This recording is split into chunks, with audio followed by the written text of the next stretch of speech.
tema de hoje está no livro Fonte Viva, que é esse livrinho aqui que nós seguimos para as palestras. É a lição 75 e o título é Administração.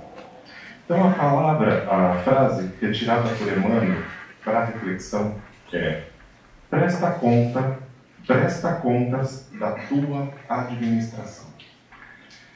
É uma frase que pode nos causar ali algum certo desconforto. Prestar contas não é algo que nós nos sentimos muito confortáveis normalmente. E da onde que Emmanuel tira isso? De uma das parábolas de Jesus. Jesus muitas vezes falava por parábolas, e esta é uma delas bastante rica para a compreensão. Então conta-nos Lucas, através do seu evangelho, que chegam ali perto de Jesus, publicanos, fariseus, e os então chamados pecadores. Uns eram os cobradores de impostos, viviam ali para cobrar impostos atrás do dinheiro. Outros eram os donos da lei, eram aqueles que se consideravam representantes de Deus na terra e que sabiam, os únicos que saberiam fazer a interpretação correta das escrituras sagradas. E também tinham os pecadores, aqueles que eram excluídos por todos eles. Então, chegando toda essa trupe de fariseus e também de publicanos, eles falam assim: este daí chega perto dos pecadores, este daí ainda come com os pecadores. E Jesus não entrava em embate, Jesus não batia a boca, Jesus não discutia com ninguém, mas Jesus se defendia e se pontuava. Então, diante deste eleitorado de pecadores, de pessoas muito ligadas ao dinheiro, pessoas muito ligadas às escrituras sagradas, ele então fala uma parábola, não só uma, ele fala 4. A primeira parábola é mais conhecida, da ovelha perdida, que conta a história de um pastor que percebe que uma das ovelhas se desgarrou, então ele deixa as 99 ovelhas para seguir uma e consegue recuperar uma, e o pastor fica muito feliz por ter recuperado uma ovelha. Aí ele conta a segunda parábola, da dracma perdida, do dinheiro perdido. Então é uma senhora que perde um dos dinheiros dela, uma dracma, e revira a casa inteira.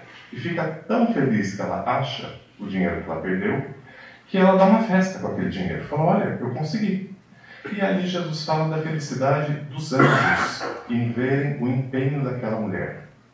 Jesus vai para a terceira parábola, que é a parábola dos 2 irmãos, ou também conhecida como a parábola do filho pródigo, em que um pai tem 2 filhos, um desses filhos pede o adiantamento da herança, sai para o mundo, percebe que o mundo não é tão bom quanto ele imaginava, e volta e conta a felicidade deste pai de ter recuperado o próprio filho. Mas isso não foi suficiente com aquele eleitorado. Então Jesus vai para a parábola do administrador infiel ou do mordomo infiel. E a parábola é a seguinte: um senhor tinha muitas terras. E ali chega um dia os outros funcionários e falam: o seu mordomo está dissipando os seus bens. Falam isso para o senhor. Naquele tempo, era muito comum que quem tinha grandes lotes de terra alugava, arrendava aquela terra para pequenos produtores. E esses que alugavam pagavam um valor para poder explorar aquela terra, um valor fixo. E aí é dito o seguinte: o mordomo está dissipando. Mordomo, ou administrador, era exatamente aquela pessoa que passava por esses agricultores para ver o que estava acontecendo e para cobrar o dinheiro do senhor. E o senhor então fala para esse mordomo, chama e diz: presta conta da tua administração. O mordomo então entra em desespero. Fala: e agora? Meu senhor vai me tirar de administrar. Cavar, trabalhar na terra, eu não tenho idade, eu não consigo. Por outro lado, o que eu posso fazer? Mendigar? Tenho muita vergonha, jamais mendigaria. Então eu vou tentar fazer algumas amizades. E esse administrador passa por esses todos agricultores que exploravam a terra daquele senhor e fala o seguinte: quanto que você deve para o meu senhor? Ah, eu devo 100 sacas de trigo. Então está aqui um papel, põe que você deve 80. Põe no outro. E o que você deve? Eu devo 100 barris de azeite. Põe que você deve 50. Está aqui o papel, essa é a sua dívida agora. O senhor fica sabendo disso. E para a surpresa de todos, o senhor elogia o que aquele administrador estava fazendo. E aí ele fala que, muito bem, aquilo lá estava sendo feito de uma forma extremamente prudente e que aquele que não é fiel no pouco não pode ser fiel no muito. E conclui dizendo: não se pode servir a Deus e a Mamon. Então, é uma palavra que nos causa alguma coisa, tipo assim, como que o senhor, que percebe que está perdendo o dinheiro, que uma dívida que ele poderia receber 100, vai receber 80 ou 50, e o senhor fica feliz com aquilo. E aí existem uma série de interpretações do que isso pode significar. Aquela que trazemos hoje é a interpretação de Caibar Schuppel. Não sei se vocês já ouviram falar dele e do comandante Amon. São duas figuras extremamente importantes para o movimento espírita, principalmente durante a ditadura, durante a época militar. E aí, o que ele nos diz? O que ele nos conta dessa parábola tão confusa e que parece tão difícil? Primeiro, o Senhor representaria Deus. E a pessoa que não está tão empenhada em cumprir ali, em ser fiel ao seu Senhor, seríamos todos nós batalhando para seguir adiante. E aí o que ele fala? Fidelidade. Porque ele fala do mordomo infiel. E o que seria fidelidade? Nós temos ali uma série de referências que nós conseguimos identificar como pessoas fiéis a um ideal, fiéis a uma pessoa, fiéis a um senhor. Então, quando nós pegamos uma Madre Teresa de Calcutá, ninguém duvida que ela era fiel ao trabalho religioso. Uma rainha da Inglaterra, depois de 70 anos de reinado, nós sabemos o quanto ela é fiel à coroa. Então, aquele servo não era fiel ao seu senhor, porque ele nada fazia, ele nada cobrava, ele não ia atrás daquele dinheiro. E o senhor, vendo que ele poderia perder as 100 sacas de trigo ou os 100 barris de azeite, ele vai perder menos. Naquele momento, aquela transação era melhor do que nada. Naquele momento, aquela transação, eu queria salvá-lo. Então o Senhor fica feliz com aquilo. E ao mesmo tempo, nos traz uma outra colocação. Qual o uso que deve ser dado do dinheiro? Qual o uso que deve ser dado dos bens materiais que nós temos aqui?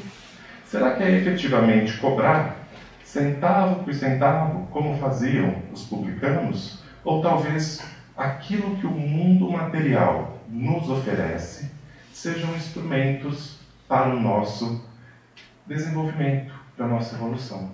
Nós trabalhamos para o dinheiro trabalha para nós. Nós estamos tomados e consumidos num plano material, somos criaturas materiais, ou somos criaturas espirituais, nos valendo de uma experiência material? Essa é a colocação colocada trazida pela parábola. E aí vem Emmanuel, num texto muito brilhante, que nos convida à responsabilização. Porque a primeira coisa que fala, presta contas da sua administração. Quem de nós tem a consciência tranquila de prestar conta da administração? Isso é chamado muitas vezes do juízo final, daquela pergunta que nós vamos receber quando desencarnarmos, será quem que vai nos julgar? Fizemos uma boa administração, mas aí entra um outro ponto. O Senhor nunca chegou a condená-lo. Ele se condena. É a própria consciência dele que faz com que ele entre em desespero. É ele que sabe que não está fazendo o que deve ser feito.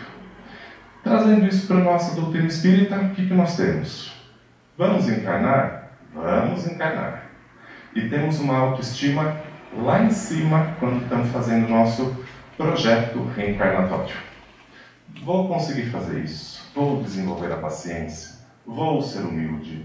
Aquele lá que eu matei na outra reencarnação, pode mandar, que agora vai ser só amor.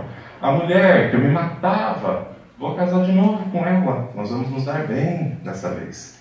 E nós fazemos ali uma série de projetos, uma série de objetivos que visam o nosso aprimoramento, que visam oportunidades. Nesse projeto, muitas vezes a gente não dá conta, mas aparece alguém, um espírito mais evoluído, que fala: eu me endosso, eu vou estar ali do lado dele, dando o suporte que ele precisa para isso. Pode colocar essa prova, pode colocar essa expiação. E aí a gente vem para aqui.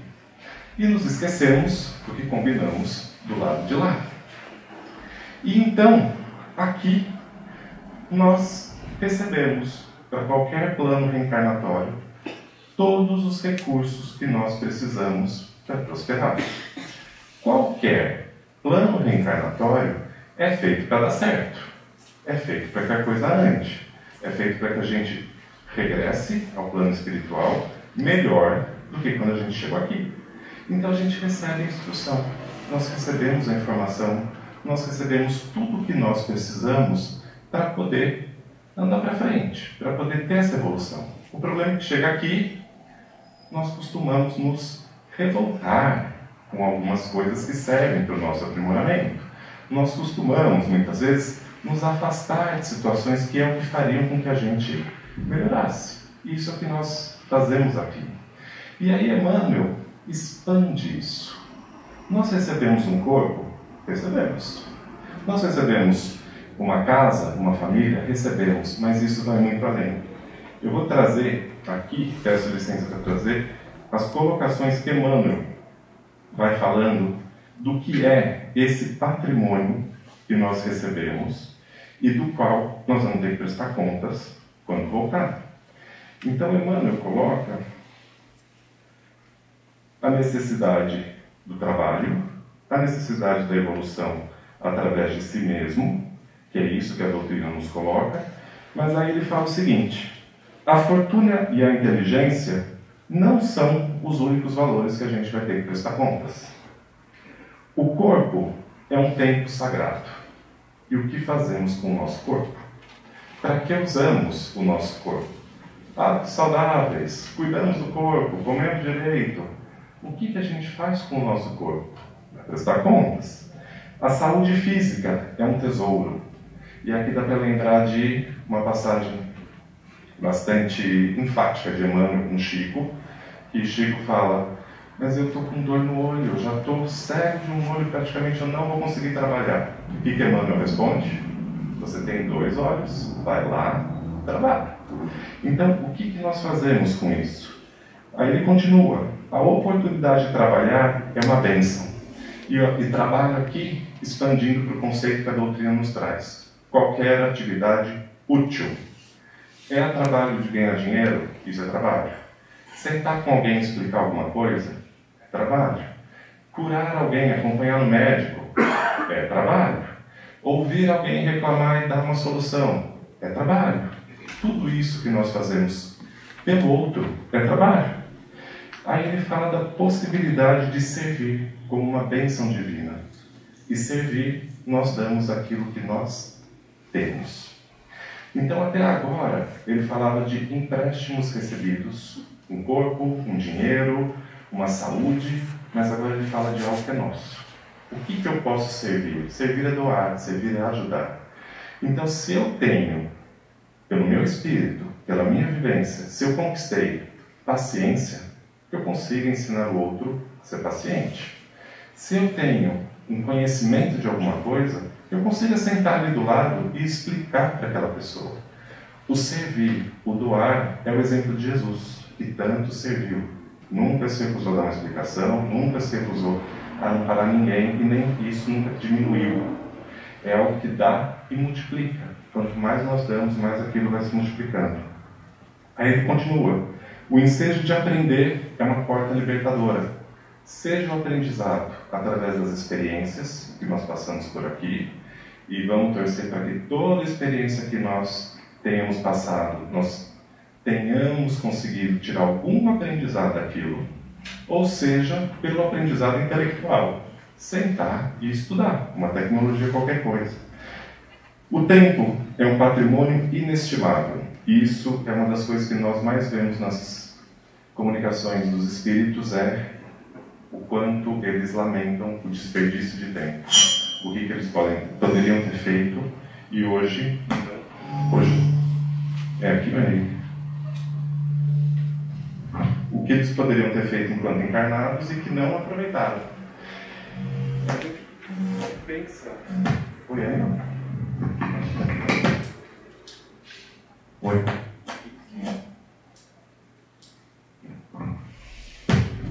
Volta. Mais ou menos. Aqui dá? Vê se funciona.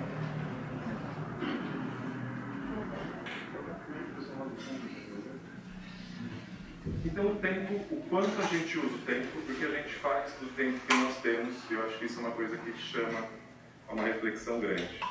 E ele fala... Posso te fazer uma pergunta? Eu sou surda de um ouvido, você poderia tirar a máscara ou não? Ah, eu tô medo do Covid. Não, então tudo bem, não tem problema, só porque eu faço a leitura labial, aí sem o microfone ficar ruim. Voltou, pode ser? Pode, obrigada. Desculpa. Aí ele fala da escola do lar. Por mais difícil que sejam os parentes, a parentela, por mais difícil que é aquele convívio, ali é uma escola preciosa. Nós utilizamos aquilo para realmente conseguir melhorar o convívio, ou dentro de casa ainda não. E aí ele fala do amigo como benfeitor. E todos nós acho que temos amigos que são verdadeiramente amigos, que a gente pode sentar, conversar, que nos acompanham durante toda a vida. Nós sabemos utilizar isso e nós sabemos ser esse benfeitor para aquela pessoa quando ela necessita.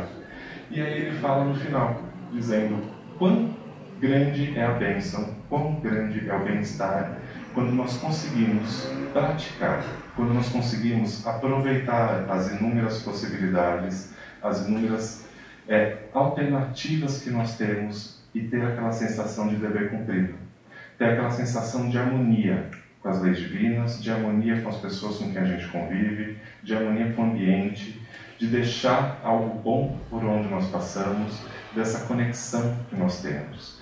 E por fim, trazendo a frase aqui de Jesus, para a gente poder fechar, lembrar que Jesus fala, vós sois deuses. Nós podemos criar, nós podemos deixar um ambiente mais alegre, nós podemos criar vínculos, nós podemos aproveitar toda essa oportunidade que é uma reencarnação aqui na Terra. Graças a Deus.